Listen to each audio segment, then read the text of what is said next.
श्री गोपाळ कृष्ण भगवान की जय। लीळा नंबर 55। गोविंद स्वामीला सामर्थ्य संचार।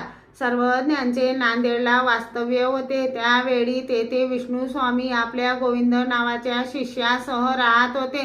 विष्णू स्वामीने त्याला म्हटले, गोविंदा, येथे एक महापुरुष आले आहेत। त्यांच्याजवळ जर तू जाशील तर तुझे नित्य कर्म करण्यास असमर्थ होशील।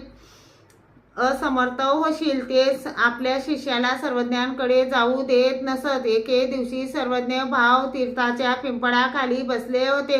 तेव्हा गोविंद स्वामी गंगेवर स्नानासाठी जात असताना त्यास सर्वज्ञांचे दर्शन झाले व सर्वज्ञांपासून त्याला सामर्थ्य संचार झाला।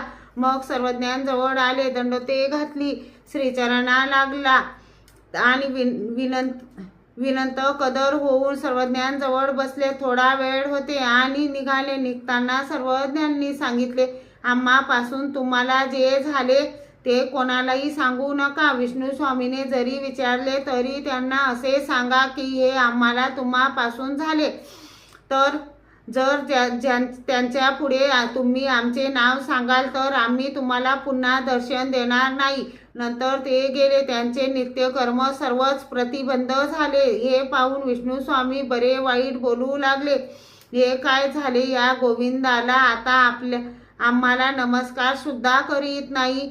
मग एके दिवशी विष्णू स्वामी झोपले होते। तेव्हा त्यांच्या स्वप्नात त्यांचे आराध्य दैवत नरसिंह येऊन त्यांना दंडोते घालू लागला।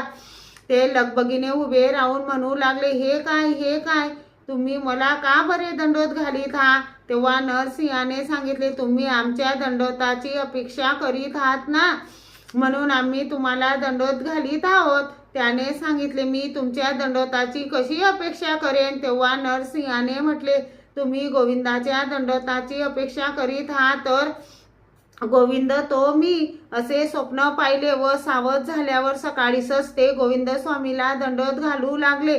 तेव्हा गोविंद स्वामींनी म्हटले, हे काय, तुम्ही मला दंडोते का घालीत आहात? तेव्हा विष्णू स्वामीने विचारले, हे तुम्हाला कोणापासून झाले?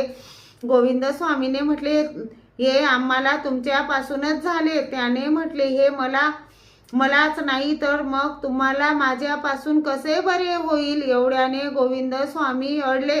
त्यावेळी त्यांनी सर्व हकीकत सांगितली। मग ते दोघे सर्वज्ञांच्या दर्शनासाठी निघाले, परंतु सर्वज्ञांनी त्यांना दर्शन दिलेच नाही। श्री गोपाळ कृष्ण भगवान की जय।